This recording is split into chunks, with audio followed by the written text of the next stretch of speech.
या देवी सर्वभूतेषु मां शक्तिरूपेण संस्थिता नमस्तस्यै नमस्तस्यै नमस्तस्यै नमो नमः। जय माता दी। प्रिय भक्तजनों, आज हम सुनेंगे गुप्त नवरात्रि के 5वें दिन माता छिन्नमस्ता की कथा। जो भी भक्त सच्ची श्रद्धा के साथ नियम और निष्ठा के साथ नवरात्रि का व्रत करते हैं और कथा का श्रवण करते हैं, श्री दुर्गा सप्तशती का पाठ या श्रवण करते हैं, इससे उनके सभी प्रकार के दुख और कष्ट दूर होते हैं। नवरात्रि का व्रत वर्ष में 4 बार मनाया जाता है, 2 गुप्त नवरात्रि के रूप में और 2 प्राकट्य नवरात्रि के रूप में। और गुप्त नवरात्रि का व्रत जो कि आषाढ़ के महीने में और माघ के महीने में शुक्ल पक्ष प्रतिपदा तिथि से लेकर के 9वीं तिथि तक गुप्त नवरात्रि का व्रत किया जाता है। और इस दौरान माता 10 महाविद्याओं का पूजन किया जाता है। और वहीं पर प्राकट्य नवरात्रि का व्रत जो कि चैत्र के महीने में और आश्विन के महीने में शुक्ल पक्ष प्रतिपदा तिथि से लेकर के 9वीं तिथि तक माता दुर्गा के 9 स्वरूपों का पूजन किया जाता है। और इस दौरान माता का पूरे विधि विधान के साथ पूजन करना चाहिए। श्री दुर्गा सप्तशती का पाठ या श्रवण करना चाहिए। दुर्गा चालीसा, दुर्गा कवच आदि का पाठ या श्रवण करना चाहिए। इससे माता अपने भक्तों के ऊपर अति प्रसन्न होती हैं और अपनी कृपा प्रदान करती हैं। तो प्रिय भक्तजनों, आइए अब सुनते हैं गुप्त नवरात्रि के 5वें दिन माता छिन्नमस्ता की कथा। तो आप सभी भक्तजन बड़ी ही श्रद्धा और ध्यान पूर्वक प्रसन्न चित्त मन से माता छिन्नमस्ता की कथा को सुनिए। तो सभी प्रेम से बोलिए, माता छिन्नमस्ता की जय, 10 महाविद्या माता की जय, सर्व देवी देवता की जय। कथा के अनुसार माता छिन्नमस्ता का स्वरूप जो कि अत्यंत ही भीषण है, यह माँ का उग्र रूप है।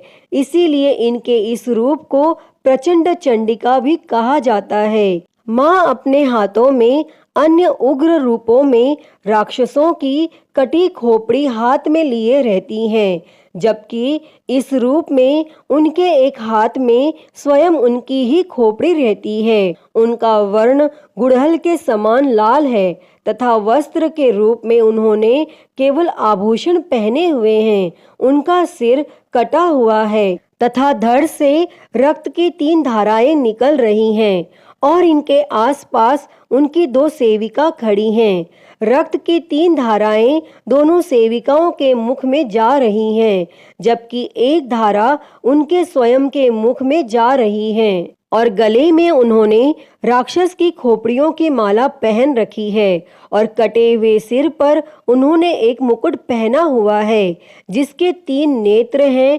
माँ के 2 हाथ हैं, जिनमें से एक में खड़ग तथा दूसरे में अपना ही कटा हुआ सिर पकड़ रखा है। और माँ ने कमरबंद के रूप में भी राक्षस की खोपड़ियों को बांधा हुआ है। माँ छिन्नमस्ता की पूजा करने से मनुष्य न केवल अपनी यौन ऊर्जा को नियंत्रित कर सकते हैं, बल्कि आध्यात्मिक ऊर्जा को भी बढ़ा सकते हैं।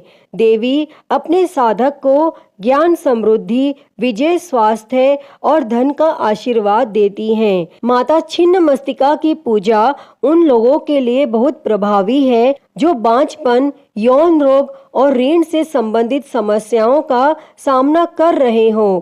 माँ छिन्नमस्तिका की पूजा व्यवसायिक हानि से उबरने में भी मदद करती है। माता छिन्नमस्तिका की पूजा से समृद्धि, स्थिरता और लंबे जीवन के साथ साथ और भी अनगिनत लाभ होते हैं। पौराणिक कथा के अनुसार एक समय की बात है, माँ भगवती अपनी ही सहचरियों के साथ मंदाकिनी नदी में स्नान कर रही थी। उसी समय माता की सहचरियों को तीव्र गति से भूख लगी और बढ़ती भूख की पीड़ा के चलते माता की दोनों सहचरियों का चेहरा मलिन पड़ गया और इस दौरान माता की सहचरियों ने उनसे भोजन की व्यवस्था करने की याचना की। तब सहचर्यों की याचना को सुनकर माता ने कहा कि सखियों, आप थोड़ा धैर्य धरो, स्नान के पश्चात आपके भोजन की व्यवस्था की जाएगी। लेकिन तेज भूख लगने के चलते माता के दोनों सहचर्यों ने फिर से उनसे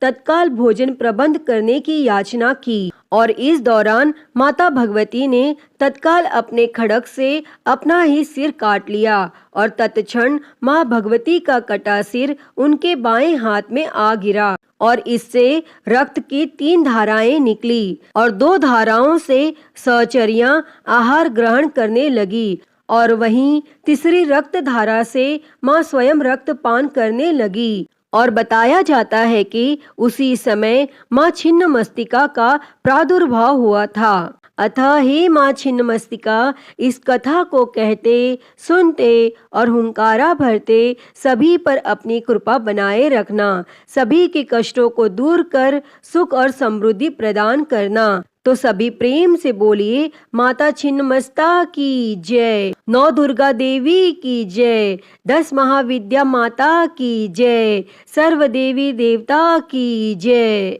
प्रिय भक्तजनों, तो मैं उम्मीद करती हूँ कि आपको आज की ये कथा पसंद आई होगी और अगर वीडियो अच्छी लगी हो तो इसे लाइक करें, ज़्यादा से ज़्यादा शेयर करें और कमेंट बॉक्स में माता छिन्नमस्ता की जय लिखना ना भूलें और महाकाल भक्ति ज्ञान चैनल को सब्सक्राइब कर नोटिफिकेशन बेल को ज़रूर ऑन कर लें। हर हर महादेव। धन्यवाद।